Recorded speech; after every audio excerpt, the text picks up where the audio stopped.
On December 7, 1941, Japan staged a surprise attack on Pearl Harbor, severely damaging the U.S. Pacific Fleet. When Germany and Italy declared war on the United States days later, America found itself in a global war. Japan launched a relentless assault that swept through the U.S. territories of Guam, Wake Island, and the Philippines, as well as British-controlled Hong Kong, Malaya, and Burma. Yet, with much of the U.S. fleet destroyed and a nation unprepared for war, America and its allies decided they needed to save Great Britain and defeat Germany first. The Japanese, meanwhile, sought to complete what they began at Pearl Harbor. They aimed to destroy the U.S. carrier fleet in a victory so decisive that the United States would negotiate for peace. With its battleship fleet crippled in Hawaii, the U.S. Navy turned to two surviving assets.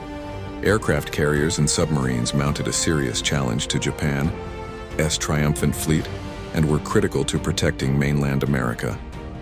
But as U.S. attacks on Japanese naval forces and merchant ships escalated from isolated raids to full-scale battles, the learning curve proved costly and deadly, blunting the Japanese onslaught. Throughout the winter and spring of 1942, the war news reaching the United States from the Pacific was grim.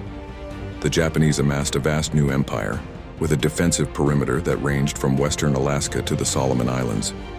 In the Southwest Pacific, Japan threatened American supply lines to Australia, complicating U.S. plans to use Australia as a staging ground for offensive action. But within months, the tide of battle started to turn as the United States and its allies in Australia and New Zealand first blunted Japan's advance and then began a long counterattack across the Pacific. The amphibious invasion soon became the hallmark of the Allied counterattack. As they advanced westward toward Japan, Allied forces repeatedly bombed and stormed Japanese-held territory, targeting tiny islands as well as the jungles of New Guinea and the Philippines.